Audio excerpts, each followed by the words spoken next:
What is happening, everybody? It is time for MLB Live Before Lock. And then following this, what do we have? We have Friday Night Football today, game taking place over in Brazil. So we got MLB Live Before Lock. Then after this, we've got the NFL Live Before Lock. So lots of things covered for today. And then I don't know, maybe there'll be more Friday Night Football games going forward. Obviously, they can't add them to the schedule at this point. But Matt, and also, if you guys haven't done it, like the video, subscribe to the YouTube channel. We're sponsored. What do you make of Friday Night Football, Matt? Do you like the extra game added?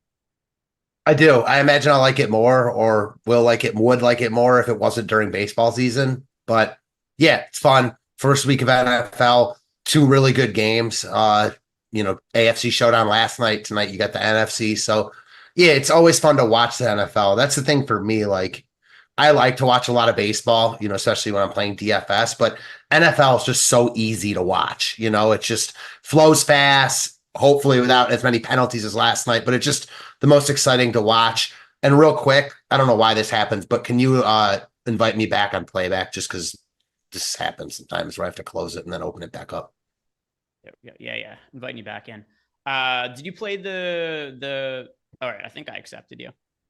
Yeah, you did. I'm coming now. Did you play the NFL DFS slate last night?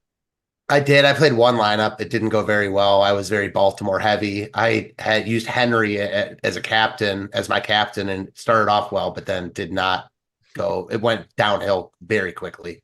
I think at least it felt like, as of you, because the game was a very good Thursday Night Football opening game. I think Lafayette tweeted too is one of the best ones in recent memory. Which it was. It was a really, although last year I think we had Chiefs Lions on opening night, and that was also really good. That game was phenomenal too. Other than the time Derrick Henry touched the football, because there was electric plays happening all the time. And then it felt like Derrick Henry had 32-yard runs up the middle and nothing ever happened. He scored the touchdown, but that was also just like a 2-yard run up the middle. He looked physically terrible. It looked like he had cinder blocks attached to his feet. He was ridiculously slow looking, but week one, don't need to overreact to too many things. And then, of course, like I said, Friday Night Football today, we're going to have that covered. Live Before Lock tonight, it is going to be Eric and Matt Gajeski doing the NFL Live Before Lock. And don't forget, guys, we have our kickoff promo going on. You sign up, use the link below, $1. That is all it is going to cost you, $1. And you are going to get access to our core package. So our data, our tools, our player projections, ownership projections for the main slates, for the showdowns. You get our single lineup sims, you get our simulation tools, all for $1. Even if you've been, you haven't tried out our Sims tool, you're not sure if it's for you or not, you got nothing to lose. It's $1. So check it out. Sign up, link below. It's already loaded in that link there. So if you click to it, it's already going to have that promo code loaded in. Link down below in the YouTube description box. Let's start breaking down tonight's baseball slate, Matt. Any weather concerns or general overarching thoughts you have on the slate before we get into the individual players? Doesn't look like any weather concerns. As far as the slate goes, one of the better pitching slates we've had in a while. So bunch of good arms, bunch of them, or a few of them in really good spots. So yeah, definitely a night where I think you need two really good scores from your pitcher. So let's talk about the two pay up options, because you mentioned there's a bunch of good pitching options. And I think a decision a lot of people are going to be making is Tarik Scubal or Zach Wheeler. Now, both is an acceptable answer if you could fit them, but I'm not going to do that to you. I'm not going to allow you to say play both. Although, but like I said, I think it's completely reasonable to play both of them. And for cash games, I do think you should be playing both of them. But the question I want to ask you, Matt, is something that I do think a lot of people are going to wrestle with in GPPs. And if you guys have questions, throw them into the Discord chat, tag me, and I'll certainly be answering any questions that come in. I'm on the lookout for them. But if you had to choose between Scubal or Zach Wheeler, you could only play one of them. Which one of the two are you going to choose? Also, looks like playback might not be working. On my end, or? It's just kind of being like, it looks like Jacob's having the same issue screen sharing that I did before when I was trying to invite you with a spinning wheel. So I wonder if I don't think that's on. I don't think there's anything it doesn't have anything to do with any of this. I just think it's not I got you. It's working right now. So for me, the real answer is I don't think I'm going to play either of them. There are other really good options. Is the only reason why. But if forced to choose, it's Wheeler for me. Slightly cheaper, although they're basically the same price. I think Miami has a worse lineup than Oakland right now. They're both on the road. Ballparks are similar. Scubal has been, they've both been really good pitchers this year. Scubal's been slightly better, but I think there's more concern as far as duration goes for Scubal. Wheeler, there's no duration concern.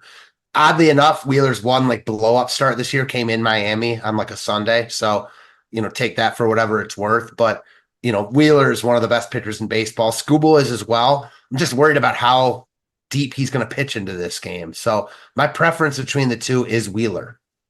Yeah, I have a little bit of a lean towards Wheeler. I'm overweight to both of them in my set of lineups, but I do have more exposure to Wheeler than I do to Scubal. I don't really know what to make of some of the workload concerns with Scubal because in a sense, I agree with you in terms of we have to factor it in a little bit maybe, but at the same time too, have you seen what his workload has looked like since they announced he was going to be limited? It's made zero difference. So we heard, what was it, a couple of weeks ago that for the rest of the year, the workload of Scubal was going to be monitored. And I was getting tagged in a bunch of stuff on Twitter. People are asking me, who do they bet for Cy Young and things along those lines. And there was nobody I liked. I didn't think there was any value on anybody, but it felt like there should have been. And now in hindsight, I'm pretty happy I didn't act on it at all. Because here's what's happened. We've seen 3 starts from Scubal since it was told to us that he was going to be limited in some fashion. Here are the results as far as workload is concerned. The actual results have been great, but what matters the most to me is the workload based on that messaging. He has thrown 100 pitches, 88 pitches, 98 pitches. His innings pitched in those starts, 6-5, and then he went 8 innings in his last start. If he went 8 innings in the last start and threw 98 pitches, like it's still in the back of my head that maybe it's like a 5% decrease to him, that there's this chance that he could be limited. It's enough for me to prefer Wheeler to him. But at the same time, I can't write him off because so far it's made zero difference. They each shutout innings with 8 strikeouts his last time out. Yeah, I agree. And when I say I'm not playing either of them, I'm talking about I'm playing 4 lineups tonight. Yeah. And you know what I mean? Like in those 4 lineups, I can only play 8 pitchers combined. You know how it goes. If I were playing 150, I'd certainly have Scubal in my pool. Like he's arguably probably the best pitcher on the slate in Oakland, which is obviously a good spot. So yeah, there's a slight concerns and I'm with you. Like we haven't seen it so far. Maybe we never see it because coach speak, managers lie all the time. But each start that goes by, I feel like you got to be a little bit more concerned. So that's where I'm at. And if we didn't have this plethora of good pitching today, I wouldn't think you're crazy to lock in a Scubal here, but we do. Like, King, I like. Pivetta, I like. Reagans, I like. There's other guys I like a lot. Meanwhile, Edward Cabrera for the Marlins was scratched. So note that. Yeah, I see Edward Cabrera is not going to be pitching. So that is something that is going to massively shake up the slate. I'm going to have to re-sim everything because that was something that was massively important, not because of Cabrera, because I wasn't really planning on rostering him against the Philadelphia Phillies or anything like that. But actually, it's kind of funny. His last start against the Phillies, if you remember that slate, he was massively chalky. Yes. Which is kind of funny because you got the slate today. He's like the same price as he was for that start, except if I remember correctly, he was actually pitching on the road in Philadelphia, and he ended up being like 30% owned in that start somehow. And yeah, of course, nobody's playing that because why the hell would you play Edward Cabrera against the Philadelphia Phillies? But for whatever reason, he ended up being chalky the last time that he ended up facing them. But the reason this is going to be significant is because if you do look at our ownership projections, we do have the Philadelphia Phillies currently slated to be the 5th most popular offense on the slate. Depending what ends up happening with the Marlins here, that number on the Phillies, it could go up, it could go down. The top stack odds could change. They are very expensive, the Phillies as an offense. So we'll see what this ends up meaning for Phillies, their ownership, and then also the spot who ends up pitching. Yeah, just to jump in, not like I was ever scared of Edward Cabrera, but I always love these offenses when they're facing a guy that didn't know he was starting all day, especially when it's someone who's not good and a bad bullpen. So yeah, I think for me, it bumps up the Phillies, but I'm totally with you. We got to see what it does to their ownership, et cetera. By the way, shout out to Chris Williams, who gifted us out 5 YouTube memberships. Chris, we really appreciate you for supporting the channel. And for everybody else, if you want to help us out, like the video and subscribe to our YouTube channel here. It goes a long way, and it's only going to take a half second of your time to like and subscribe. And something else as well that I actually think is a pretty good point that Tony brought up in the YouTube chat is when we did first hear that Scubal was going to be monitored, limited, whatever the hell the vernacular was that we heard at the time, it did seem like the Tigers were dead at that point. They have played well as of late, and it's coincided also with other teams struggling that have been in the wild card race. So it could be a sense as well that the reason he hasn't been limited is because the Tigers, not this is likely, but it's also not impossible. They're now 5 games out of a playoff spot, which seemed very improbable at one point. But that's what happens when the Royals have lost, what is it? They've lost 7 of their last 10 games. So there's been a lot of regression in the second half of the season for the Royals. So maybe just the Tigers being in the playoff hunt is enough for Scubal to continue, at least for now, to be going about his normal workload. So not going to write him off or anything, but I do slightly prefer Zach Wheeler to Scubal for today. I can't buy into that for me. Just real quick on that. Like, there's no way if they have plans to limit Scubal, they're going to let the fact that they're, again, 5 games out of the last wild card, like, affect what they're going to do with him. I think if it gets closer, then maybe that's a real thing, but I don't think they're going to stretch him. Like, I do think those concerns are still real. Like, if they're not, I don't think that one has anything to do with the other, but that's just me. It's a valid point. Go ahead. Sorry. Yeah. I think that if they were 10 games, 12 games out right now, maybe it sets up a little bit different scenario. That's maybe even what they expected to happen when they first made that announcement a few weeks ago. So I'm just trying to apply logic to why somebody would say we're going to limit this guy, and then he immediately just goes about and throws 100 pitches in his next outing. But we'll see what happens going forward. For today, I'm not massively concerned about it. 9K price range pitchers. None of them are all that popular. We've got 4. Oh, sorry. Michael King is actually 22% owned. So not as popular as Scubal or Wheeler, but still pulling some ownership. Framber Valdez is 7% owned. You mentioned Reagan's before. He's 14% owned. Bryce Miller, 3% owned. Who's your guy in this price range? I think all my guys are in this price range. Well, okay. 2 of my guys are in this price range. One's a little bit cheaper, but man, and this isn't a knock on the guys that are more expensive. I just like all of them about the same. And King and Reagan's are a little bit cheaper. So I like King a lot. I think the spot he's in is, the lineup for San Fran is slightly better than Miami or Oakland, but he's at home. San Fran K's a ton against right-handed pitching, and he's a little bit cheaper. He's 9,800. And then Reagan's kind of the same thing. Hasn't been in the greatest form, or doesn't come into tonight in the greatest form, but really tough matchups. I don't love lefties against Minnesota, but he's good enough and inexpensive enough compared to the top guys, where I like Reagan's a lot. So Reagan's and King are the 2 I'm playing quite a bit here. And then there's one guy a little bit cheaper we'll get to. Yeah. And Michael King for me as well. I'm a pretty good amount overweight to the field on him. I love the matchup against the San Francisco Giants. Love the strikeout upside for King. And then also ownership, not non-existent or anything, but I think it should be higher than 21%. We have him pretty comparable to both Wheeler and Scubal in terms of top overall pitcher odds. He shows up a good amount for me in the Sims. And on slates at this time of year, it's something you've seen more and more with the DraftKings pitcher ownership. Almost all of the most popular pitchers are the spend-up options because it's just so much easier to find value at offense come this time of year with cheap guys who haven't been playing all year. They're all of a sudden, top prospect gets called up or whatever. And you got this guy who's like $2,400 who's hitting at the top or the middle of the lineup. Like, for example, like Manzardo for your Guardians. He's somebody who was uber cheap for a really long time and was putting up really good hitting numbers. Just cheap guys like that are available this time of season that weren't earlier in the year just makes it easier to spend up for pitching. As a result, the 3 most popular pitchers on the slate are the 3 most expensive in Scubal, Wheeler, and Michael King. Of the lesser owned guys, Reagan's your favorite? Yeah, of the lesser owned guys, I think Reagan's is my favorite. He's just not getting love because of the other guys, not because of anything himself. I think all these guys are really good options. That's why, again, like, I would be surprised if at least 2 of these guys, like in this price range, weren't really good tonight. Let's talk about the 8K range then, where we have there's only one pitcher left that you and I haven't talked about who's pulling any kind of meaningful ownership. That's Nick Pivetta. He's 21% owned. He's the only pitcher outside of the top 3 rostered pitchers that's pulling 15+% ownership. So you got Nick Pivetta is 21.5% owned. Technically, Max Fried, he's 10.5% owned. And then every other pitcher you and I are going to be talking about, single-digit ownership. Field just not going there. The most important talking point to me in this range It is going to be Nick Pivetta. We know he's got strikeout upside. He is crazy inconsistent, though. The matchup, as ideal as matchups could get, the Chicago White Sox team, they were eliminated from the playoffs, if memory serves correct, in the third week of the season, which is impressive, over 162-game MLB season. That is how incompetent this team has been this year.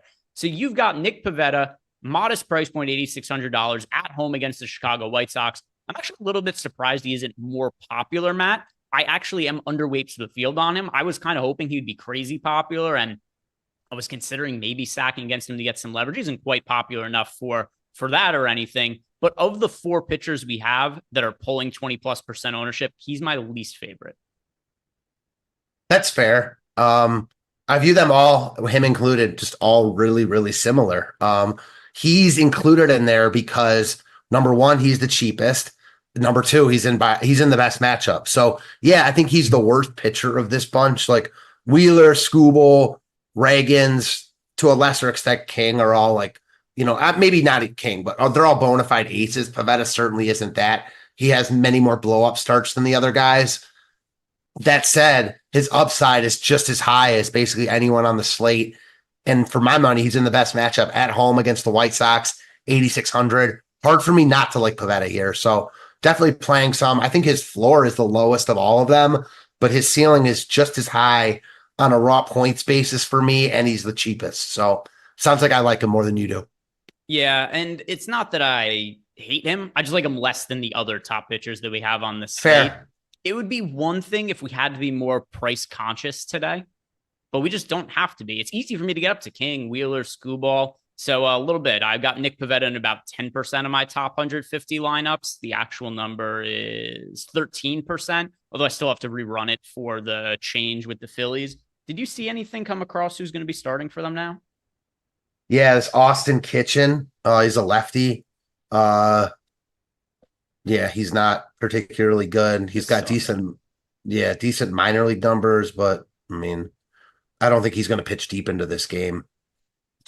Yeah, so bullpen game, which is a downgrade for the Phillies offense. Yeah, it is, but it's not like we're talking about a good bullpen here. I know that, No. like, and especially after all the trades. So yeah, I'm with you. Like, I don't like targeting bullpen games, except for spots like this, where like the bullpen's probably not prepared for this game. Philly's got upside. Hate that this game is in Miami. I like the fact that they're getting 9 at bats. I think there's reasons to like Philly, but I don't think they separate from the pack at all, They're very expensive.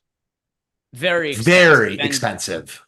You and I broke down all the pitchers that we're going to talk about some cheap pitchers here in a second. Maybe it's a little bit misleading for me to say that all the pitchers we like have been expensive, because we've only talked about expensive pitchers. So there's only been opportunity for us to like expensive ones. But I know for me, I really only like expensive pitchers on this slate. So as a result, it's really hard for me to justify getting to a super expensive offense. It's also in a pitcher-friendly park in Miami there. So when it comes to the Phillies offense going in a bullpen game, I get that this is a real shit bullpen. And you've got the Marlins now throwing Austin Kitchen out, who we've got like no information on. He's thrown 5 innings in the big leagues.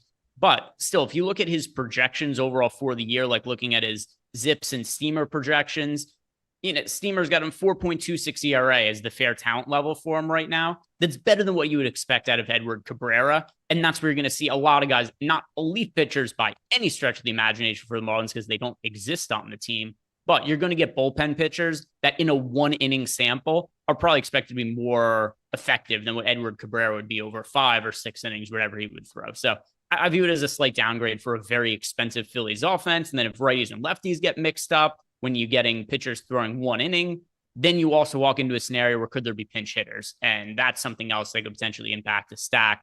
But most importantly, it's something where if there was some like total trash can that was going to be starting for the Marlins, the reason I brought it up here is that would actually, for me, have to change how it would inform our pitcher conversation. Because then I would feel like, oh boy, we're going to have to find some cheap pitchers to roster. But I don't feel quite that strongly right now. But 8K range, any contrarian guys you're liking of the ones that are pulling single-digit ownership? Not really. And I do see Philly moved up slightly in the top stack tool. They're not 3rd overall. It's all so close. Boston looks like the number 1, and then there's a bunch of teams jumbled. But I'm with you on all that. I think their floor is lower, but I also think their ceiling is higher because all it takes is one pitch, one of those pitchers to come in and not be good. Again, Kitchen's being called up. Like, he hasn't pitched a ton at the major league level. I think there's reason to like them more and like them less, like you went into. So for me, my status hasn't really changed on them. As far as pitchers in the 8K range, not really. Like, my favorite contrarian pitcher, I think we didn't talk about, is Framber Valdez. It's just he's so expensive.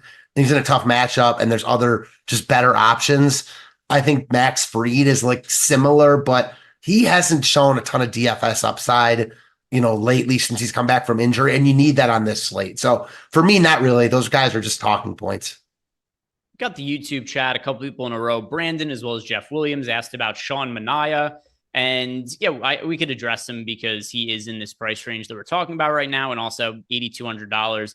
People are seemingly wanting to roster Sean Manaea, asking what does he have to do to get love and this, that, and the other.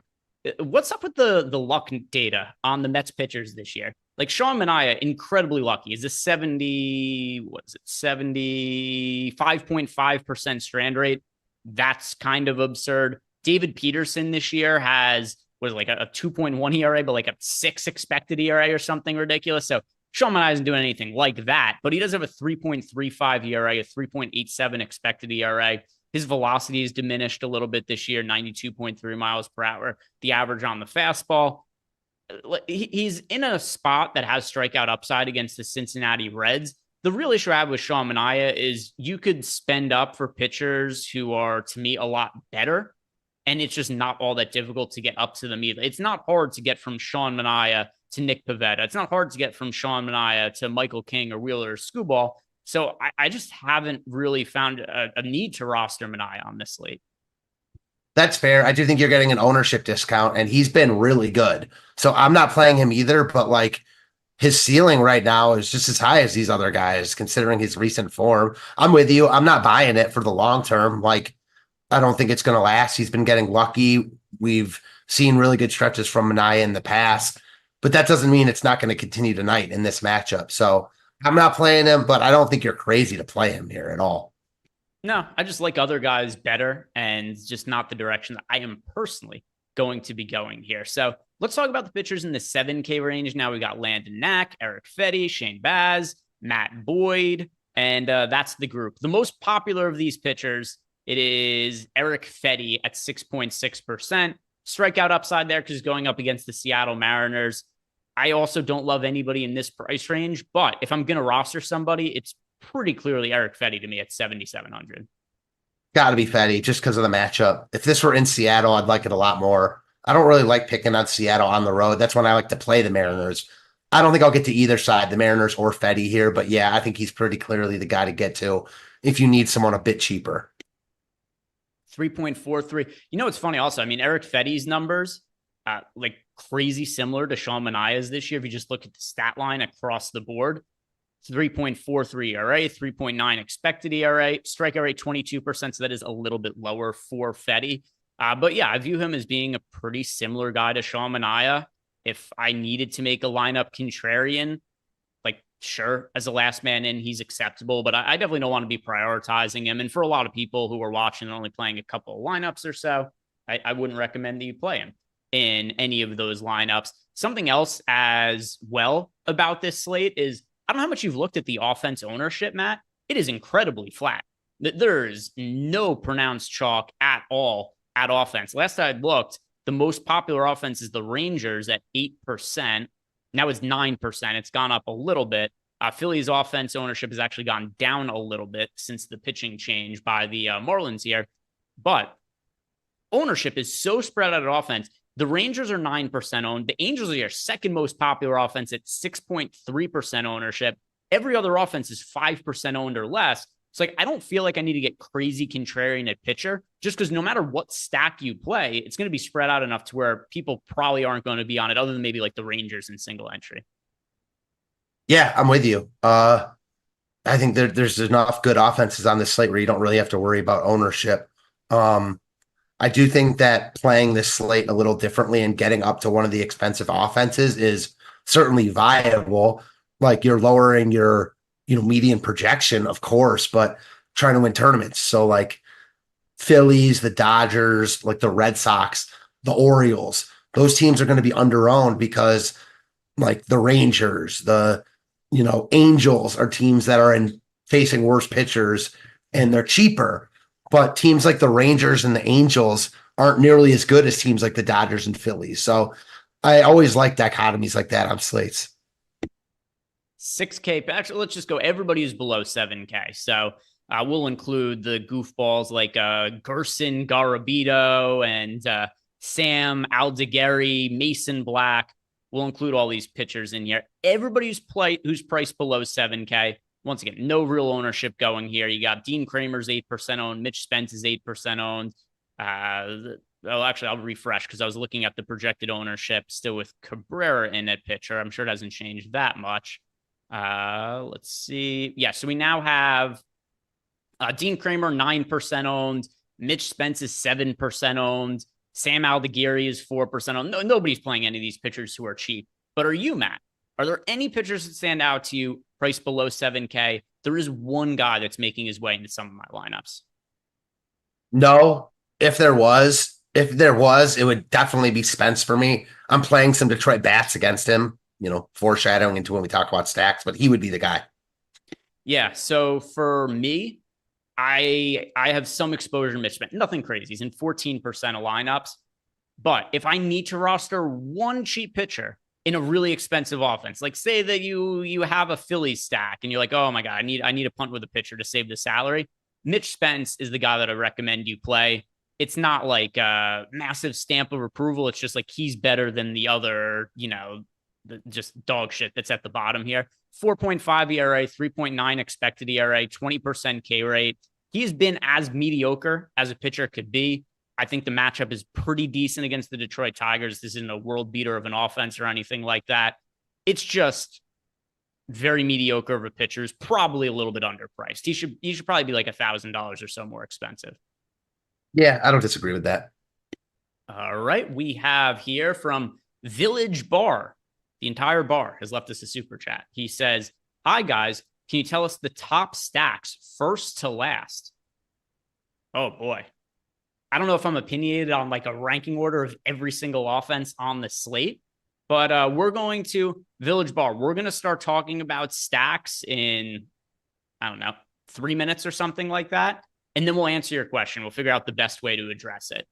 But we do have pitchers to talk about on FanDuel. So we'll talk about FanDuel to see if there are any differences we feel about the pitchers over there, Matt. And then we'll talk about stacks and we'll answer the question that we have from Village Bar. The entire bar. I guess like one person at the bar wants to stack one offense. Needed the entire rankings right there.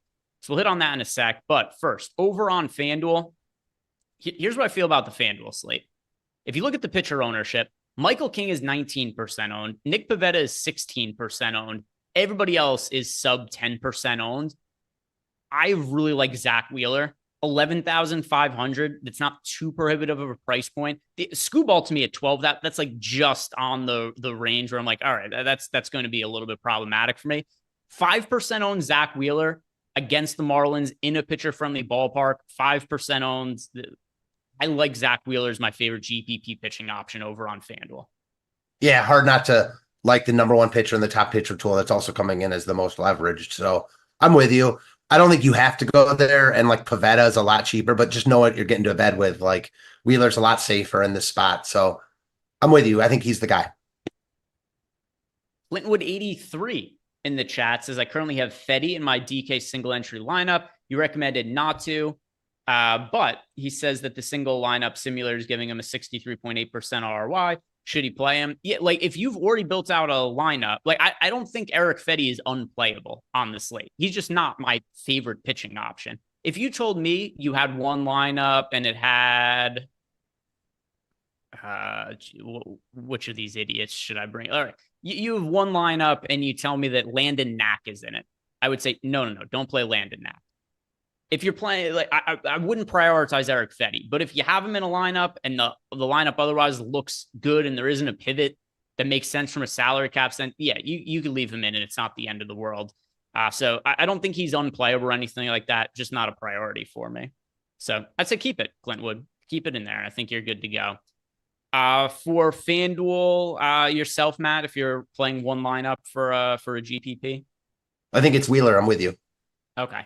And then cash games. I guess cash games, I'll just play I would ride with the chalk, and I would just say go with Michael King because he is so much more popular than most of the other pitchers on the slate. Pivetta's kind of close, but still close to 20% ownership on Michael King. He's probably going to be like 30 to 35% owned in cash games. Just play Michael King, save some salary at 10K.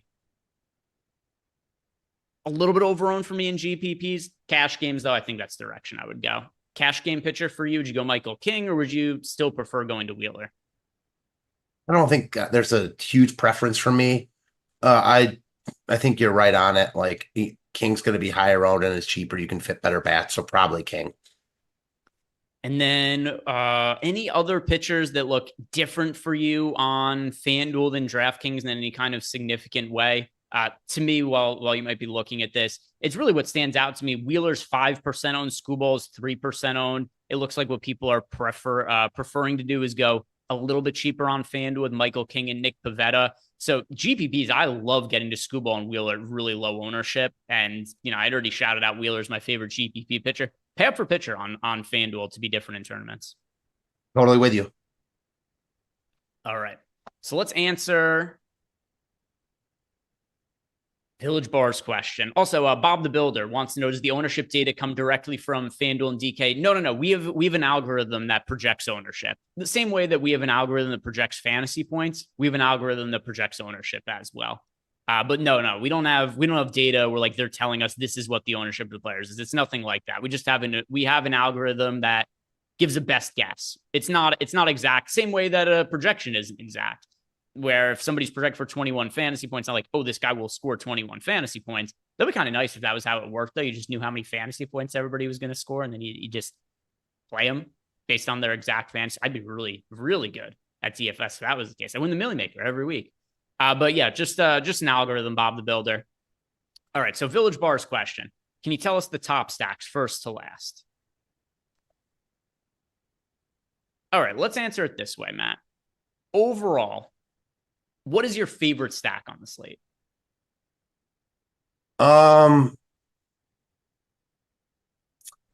There's so many that are it's probably Boston. Man, for me, it's Detroit. I'm just going to go there because I think there's a lot of them that are close. I really like Detroit in this spot against Mitch Spence. I don't think he's an awful pitcher, but I don't think he's particularly good. I like the way Detroit's lineup just dropped. I really like the way it sets up. Again, I like teams that have some momentum coming into the night. I hit a 2-out grand slam down 3-0 in San Diego last night. Like, I think this is a prime spot for the Tigers here. They've been good lately, as you've mentioned, talking about how they're still kind of in the race. Yeah, that's a lot than the Royals being bad, but they've been good. So I like their lineup right now against righties. I've been playing them against righties. It's worked out a bunch. Not going to stop here. They've got some guys that are kind of pricey, like Riley Green, but not pricey enough where it's prohibitive, and they've got some cheap guys to fill it out with. I'm rerunning everything right now as we're talking because I just wanted to get an ownership update for Edward Cabrera being scratched to see how that impacted some of my lineups. My most roster team on my last run, and I know there's still going to be a team I get to a good amount of, just don't know what the exact amount is going to be. I like your Cleveland Guardians going up against Landon Knack, Matt. This is the team that I had overall the most exposure to, with the caveat being there isn't one offense where I'm like, that's the spot today. Same for the field. There's a reason there's no offense projected for massive ownership or anything like that. But Landon Knack's been pitching down in AAA. Hasn't gone all that well for him. 3.71 ERA, 4.27 FIP. He is capable of generating strikeouts. That is one thing he has going for him. But to me, he's the kind of guy that I consider a quadruple A pitcher that I'll refer to, where it's a guy, it's like, oh, he pitches pretty well when he's in the minor leagues. But then when he gets called up, he's somebody who probably doesn't really belong in the big leagues either. Like, for reference, basically every single projection source has him projected as a reliever the rest of the year. And even as a reliever, he's projected to be a fair talent level guy of an ERA in the mid fours.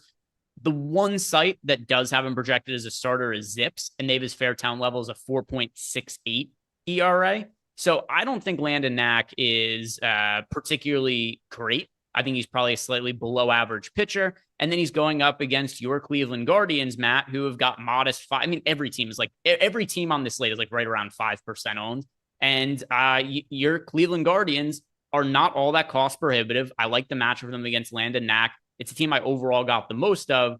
Once again, the caveat being there's no one team I run everything through the Sims and is like, oh, this team should be 30% owned or anything like that, which does happen on a lot of other slates. Yeah, I like the Guardians here. Another thing working in their favor, randomly, this doesn't happen often. It's the best weather spot on the slate. The Midwest and East Coast hot weather we had like a week and a half ago has moved to the West Coast, and it is hot in LA. It's supposed to be hot at game time. I like both sides of this game. I know Boyd has been good, and I like Boyd in real life, but it's the Dodgers. Like, they're in play against everyone. I love going back there after they failed this big chalk. So I'm with you. I like both sides of this game. Dodgers are expensive, so they're another team like Philly, et cetera, where you have to concede somewhere. Guardians are easier to fit. So Village Bar's question, he wants to know all of our stacks from top to bottom. We gave our favorite stacks. I think we could circle back and say the other teams we'd want to prioritize to this slate. But I think another way to address this is which are the offenses you don't have interest in, that you're just not considering playing at all. And there's a handful of these offenses we could group together. And it's hard to like somebody less than zero, right? If I don't have any exposure to a team and I have another team I don't have any exposure, like, why am I ranking them? Like, this is my 15th and 16th. Like, I don't want any of them. They're both bad in that scenario. So let's try to make a list of teams for Village Bar in his question that you and I have no interest in playing. All right, teams I have no interest in playing, and there's a bunch of them: Miami, Oakland, St. Louis, Toronto, San Fran, Minnesota, Cincy, I said St. Louis. The White Sox are like kind of on the border for me just because Pivetta has blow up potential and he's getting love, but they're also getting love, and there's just so many other good teams on this slate. Those are probably all the teams like I personally don't want to play. How about you? All right. Yeah. So like even some of these teams going up against pitchers that are really popular where I might be looking for leverage, I don't have any interest in that. I'm not playing the Marlins against Zach Wheeler. Even the A's, a team I've played the A's a good amount as of late against popular pitchers. I'm not doing it against Scubal. Let me check. Those are like the two easiest ones to exclude. I don't have any exposure to the St. Louis Cardinals. Don't have any of them. White Sox, I think that they're at least viable for potential leverage against Pivetta, although Pivetta's projected ownership. Oh, no, never mind. It's gone up a little bit now, but it's not so high to where I want to play the White Sox for any kind of real leverage, but I have a couple stacks of them.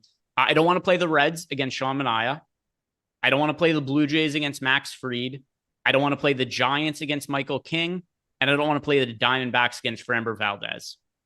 By the way, Framber Valdez, is it just me or does it feel like once a month there's a Framber Valdez start where it's like, oh, he's got a no-hitter in the sixth inning? Yeah, he's been good. I mean, he's been really good. The only reason I didn't include them is because like they're still Arizona and they're really good. They've scored the most runs of any team on the entire season. Ketel Marte's back, but like I'm not actively trying to stack them. I just think they're better than like the Marlins of the world. But again, who cares? All right. So we talked about our favorite offenses. For me, it was Cleveland. For you, it was Detroit. Who are the other offenses you find that you are prioritizing if you were to group them together? I like Philly. I like Boston. The problem with those teams is it's hard to get there. I think obviously Texas and the Angels are going to be in that mix. I do think that those teams, especially Texas, end up being the highest owned by a decent amount. So I don't love that on slates this size.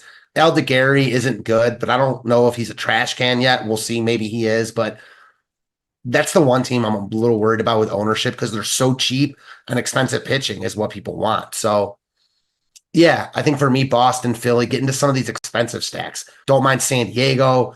I don't mind Tampa. Yeah, a bunch of good teams on this slate that all aren't getting a ton of love. Sorry. Yeah. So for me, also, I think this is another way we do. We say if we had to roster one pay up option as a stack, who would it be? It's the Dodgers for me, which I think you would also mention them. as being a team, but that's the one pay up option that I'm liking on the slate. Other teams that I do have in a double-digit amount of lineups, the Los Angeles Angels and the Seattle Mariners, another one that actually is showing up in some lineups, even against Eric Fetty. More of a price point thing. Team you could roster and still pretty easily stack up for the two, still pay up for the two stud pitchers. And then every other team on the slate, it's like 3, 5, 6% of them. So to the question Village Bar asked, talked about our favorite offense, the teams we don't like at all, the teams are prioritized, and then everything else is just kind of in between for me, where I just kind of even with the field on a lot of these teams. But if you were paying up for one offense on the slate, let's say salary didn't matter, you could roster any offense because we just had unlimited salary to play with, what would be the offense you would pay up for? Man, that's tough. Probably the Orioles. I think they're going to be so low owned because they're like the most expensive of all the teams. I think their upside's really good here. I'm not going to be able to play them, but a lot of people won't be able to. So Baltimore, I'll say there. I'm going to go with the Dodgers just because whenever you make a Dodger stack, you know where the production is coming from. It's going to be the top of the order guys. It's a very top for an offense as talented as it is. It's crazy that they just haven't gotten all that much production out of the bottom of the order this year. You know, injuries have played a factor. Older guys regressing in a pretty significant way, like, you know, Max Muncy, Chris Taylor, those sorts of guys. Kike Hernandez, there's a point in time where, especially as a platoon guy, he was great. He's not really that guy at this point in his career anymore. But what I like about stacking the Dodgers is if they go out and have a big day, you can feel pretty damn good that Mookie Betts, Freddie Freeman, Shohei Ohtani, they're involved in the action. So if I had unlimited salary to play with today, Dodgers, that would end up being my stack to go to. Are there any other stacks that are really important for you on this slate? I don't think so. I mean, I threw out a bunch of names there. Like, there's so many good teams tonight that are facing, you know, not great pitchers. So San Diego, again, another team I don't think gets a lot of love. I like the other side of the Angels-Rangers game. I think I like the Angels more than the Rangers at lower ownership. A bunch of good teams that, again, every team is projected to be lower than 9% owned. So one of those fun MLB slates where you can really play whoever you want, as cliche as that sounds. Let's talk about FanDuel now. And the stacks on FanDuel, Mr. Coolcam wants to know, what is our favorite stack for the FanDuel side of things? Here's where FanDuel is a little bit, but not significantly different than DraftKings. We have two teams pulling double-digit ownership on FanDuel. One of them, the Texas Rangers, against Sam Aldeguerri. They look a little bit overowned. I don't get a ton of them when I ran FanDuel lineups through the Sims. And then also we have them as being the most negatively leveraged team in our top stacks tool. Then you got the Boston Red Sox, who are pulling 10.4% ownership. They're a little bit expensive, especially if I want to play, you know, like Zach Wheeler or Tyreek Scubal, like I said before, but I do view them as being better chalk than what the Texas Rangers are. But getting back to the question from Mr. Coolcam, if you were building one FanDuel lineup, what would be the stack you go with in a GPP? Favorite overall FanDuel stack? I don't view the two as like all that different. You know, pricing obviously matters. Philly's getting more love here. Boston's getting a lot more love. So is Texas. I'm going to stick with Baltimore. Like, they're a little bit easier to get to. They're not getting any ownership. You know, I like Detroit a lot here as well. I'd say Baltimore and Detroit would be my favorite too. All right. So for me over on FanDuel, I'm going to say the Philadelphia Phillies, where they're still expensive on FanDuel, but not quite relatively to the same mark that they are over on DK. And then in addition, you're getting a Philadelphia Phillies team. We have them with, what is it? The 1, 2, I don't know. Do I want it to be Philly? There's so many teams that look similar on FanDuel. Yeah, I mean, I see that on DK as well. All right. I don't want to answer Philly anymore. I don't want to be Cleveland because that's also my answer on DraftKings. I do think they're a good stack on FanDuel, though. I agree with you. Baltimore isn't a bad direction to go in. You know, I'm going to say the Dodgers over on FanDuel, actually, where you're going to be able, when you're making a 4-man Dodger stack, you could really capitalize on the fact that all of the production is coming from the top of the order. And then I think you can make a 4-man Dodger stack, and instead of making a secondary stack, you could go like 4 Dodgers, Wheeler at pitcher, and then just plug in 4 value batters as the rest of the lineups. I'm going to give that as a tournament build for FanDuel I'm liking. So I'm going to go with the Dodgers as my official answer, Mr. Coolcam. Are there any other stacks on FanDuel that look different to you than they do on DraftKings for any reason, whether it's a stack you think looks worse or maybe it looks a little bit better over on FanDuel? No, I don't really think so. No.